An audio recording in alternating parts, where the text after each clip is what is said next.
दिल्ली में विधानसभा चुनाव साल 2020 में हुए और जो नतीजे आए उससे आम आदमी पार्टी गदगद हो गई। इसी के एक साल बाद एमसीडी चुनाव के नतीजों को देखकर भी आम आदमी पार्टी खूब खुश हो रही होगी। एमसीडी चुनाव में आपका प्रदर्शन शानदार रहा और 5 में से 4 सीटों पर आपको जीत मिली।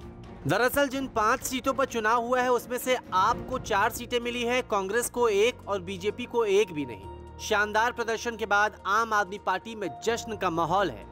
जिन 4 सीटों पर आम आदमी पार्टी को जीत मिली है उनमें कल्याणपुरी, त्रिलोकपुरी, शालीमार बाग और रोहिणी शामिल है। वहीं कांग्रेस ने चौहान बांगर सीट पर अपना कब्जा जमाया है। खास बात यह भी है कि जिस जगह पर कांग्रेस को जीत मिली है ये वही इलाका है जहां पिछले साल दंगे हुए थे। चौहान बांगर वार्ड से पिछली बार आप जीती थी, लेकिन इस बार कांग्रेस ने यहां से जीत दर्ज की है। कांग्रेस के मोहम्मद जुबैर को यहां से जीत मिली है और आम आदमी पार्टी उम्मीदवार और पूर्व विधायक हाजी इशराक की हार हुई। 7000 से ज्यादा वोटों से आम उम्मीदवार की हार हुई है। यहां पर बीजेपी उम्मीदवार नाजर अंसारी को मात्र 105 वोट मिले। दरअसल पिछले साल इस इलाके में दंगे हुए थे, उसके बाद से मुस्लिम वोटर्स शायद केजरीवाल सरकार से नाराज है। इस सीट पर कांग्रेस की जीत कांग्रेस के लिए जान फूंकने वाली भी साबित हो सकती है। जो लोग कांग्रेस को कांग्रेस मुक्त देश का नारा दिया करते थे, आज वो एक पार्टी जीरो हो गई है। यानी कि भाजपा जो 15 साल से एमसीडी में बैठी हुई है काबिज होकर के, जिन्होंने एमसीडी को बर्बाद कर दिया, तो पहला सबक उनको है।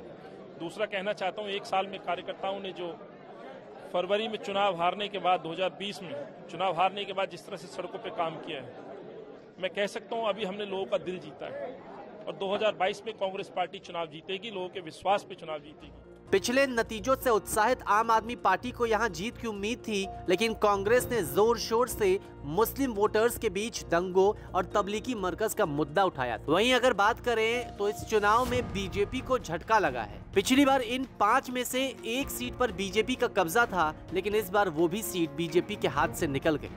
पिछली बार शालीमार बाग नॉर्थ वार्ड से बीजेपी को जीत मिली थी, इस बार आप उम्मीदवार को जीत मिली है। इलाके में झुग्गी बस्ती वाले वोटर्स की संख्या ज्यादा है। केजरीवाल सरकार की बिजली पानी पर सब्सिडी की योजनाओं का शायद आपको इस सीट पर फायदा मिला है। नगर निगम के उपचुनाव में दिल्ली की जनता ने 5 में से 4 सीट आम आदमी पार्टी को देकर अरविंद केजरीवाल जी की राजनीति पर भरोसा जताया है और जिस तरह से भारतीय जनता पार्टी का सुपड़ा साफ किया है, उससे ये बात साफ हो गई है कि एमसीडी के 15 साल के बीजेपी के शासन से अब दिल्ली की जनता बहुत तंग आ चुकी है और अब चाहती है कि पूरी तरह से झाड़ू लगा के बीजेपी को साफ कर दिया जाए नगर निगम से। और ये चुनाव इस बात का संकेत है कि जनता क्या चाहती है। आने वाले चुनाव में जब नगर निगम का चुनाव होगा अगले साल, वहां भी यही स्थिति होगी। भारतीय जनता पार्टी का पूरी तरह से सुपड़ा साफ होगा और आम आदमी पार्टी की राजनीति, अरविंद केजरीवाल जी की जो काम करने वाली राजनीति है, उसकी जीत होगी। वोट फीसदी के लिहाज से अगर बात करें तो इस उपचुनाव में सबसे ज्यादा आम आदमी पार्टी को वोट मिले हैं। दूसरे नंबर पर रही है बीजेपी और तीसरे नंबर पर कांग्रेस। लेकिन सीट जीतने के लिहाज से देखा जाए तो बीजेपी का इस बार जादू नहीं चला और एक बार फिर से कांग्रेस वापसी को तैयार सी दिख रही है। तो वहीं आपका जादू चल ही रहा है। न्यूज़ तक ब्यूरो।